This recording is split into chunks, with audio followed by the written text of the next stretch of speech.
All right, just true. I just felt like doing a little figurative drawing for you guys, so you can see how I would go through the whole process. And I figured I'd actually draw a figure on a crucifix. And I'm going to start with a pencil using a color erase Prismacolor pencil, and I'm going to go over it in ink. So at least you'll see how I go through the whole process. Nonetheless, I'm still going to go do a series on figure drawing and developing the figure, but I just figured I'd do a full drawing so you guys could see the process. All right. So in terms of how I would start, see, I'm going to lay down some, and I draw really lightly when I'm doing the pencil or preparatory part of my drawing, just so I develop it slowly. Alright, so I'll draw pretty lightly as I go through the whole process. Alright, so let's see, not sure if I'm going to be able to have everything hold on this or not, but I like, when it comes to the figure, some people will start with like a little stick type of a mannequin where the line of action may be there, or some people actually start with like cylindrical forms, and some actually use block forms. I like using cylindrical forms because it makes you, it's simpler to use than block forms for me, and also it allows you to determine where do you want the edge to be, meaning with a block the edge is right here.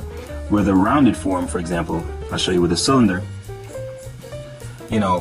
after I draw the form, I can make the edge or the shadow core be right there if I want, and then do like this, see? Or I can draw another one and I can make it be further back. See, I like having that flexibility when it comes to cylindrical forms.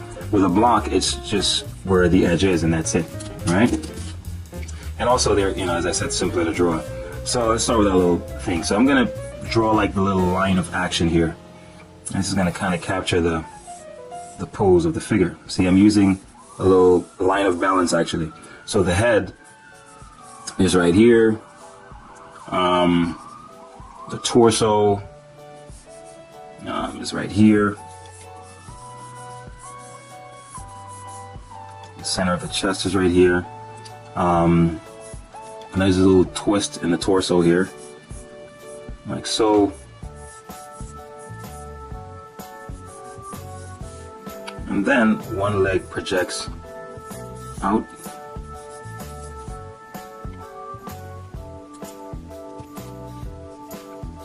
Then I'll have one that will be down. This is the lower leg. So basically I'm just using cylindrical forms to kind of map things out, That's how things are. You can actually see it starting to map out a little bit. You can make this arm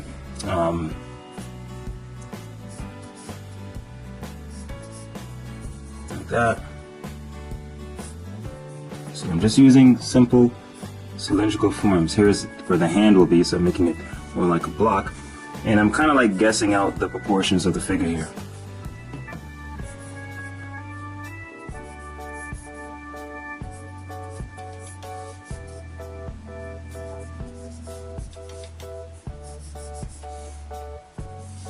So I'm drawing a figure on a crucifix.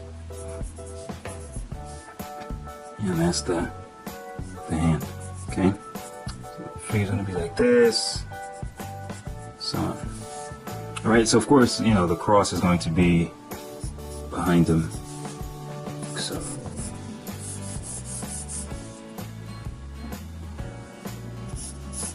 So you're seeing how I would go through the whole process, okay? It's the guy on the cross. So before I even touch the pen or anything, I'm gonna map out the anatomy and so on, and then I go in and do that. So now that I have the basic forms, I feel comfortable with the proportions and stuff like that. Now I can start going out and shaping things out to be a little bit more anatomically accurate, and so it actually looks like living forms. I'm gonna just shape out where the head will be, and as if the figure is looking up. So I'm using these construction lines to kind of get a feel of where everything is.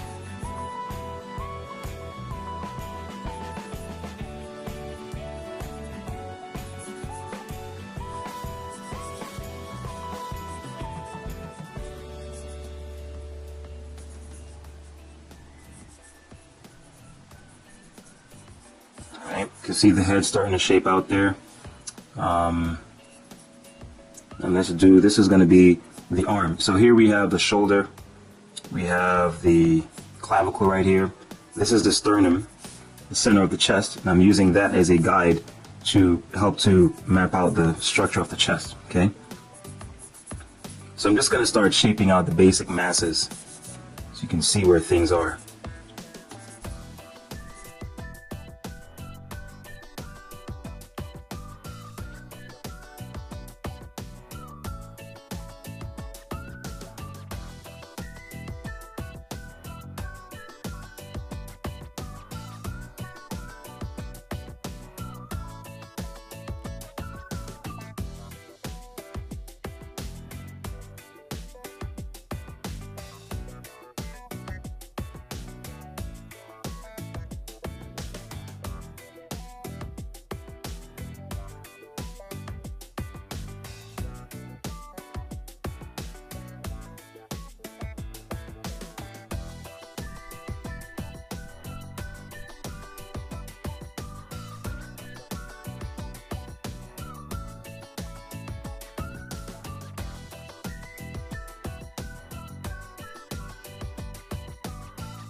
All right, so there you see I've pretty much mapped out everything, you know, in a very simple way in terms of using the basic cylindrical forms initially, and then afterwards, and if you notice, I'll change certain things. Like for example, initially the arm would have ended, the hand would have ended here, but I eventually extended it because you will find that as you refine things, things will just eventually fill out.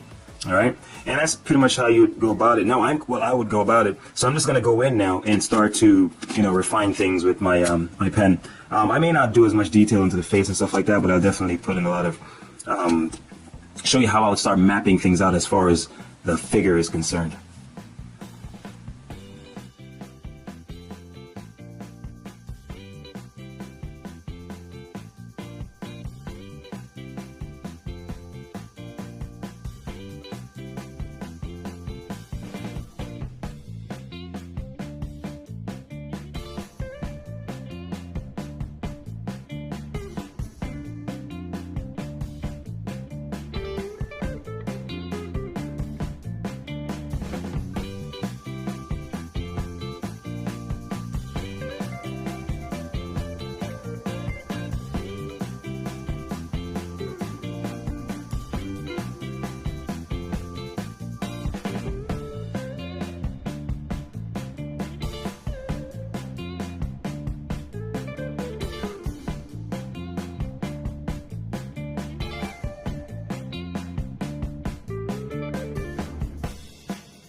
All right, and that I think pretty much gives some good idea. As far as with the head, it's just a matter of once you put in the essential construction lines, everything just pretty much takes care of itself, because you will just use that as a guide in which you're going to place all the features. So the eyes will go in there, the mouth.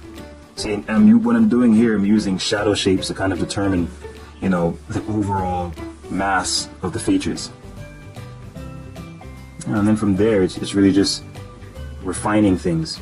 But it's good to, and you see here, all I did was just start with the basic forms, and then from there, everything just kind of will take care of itself.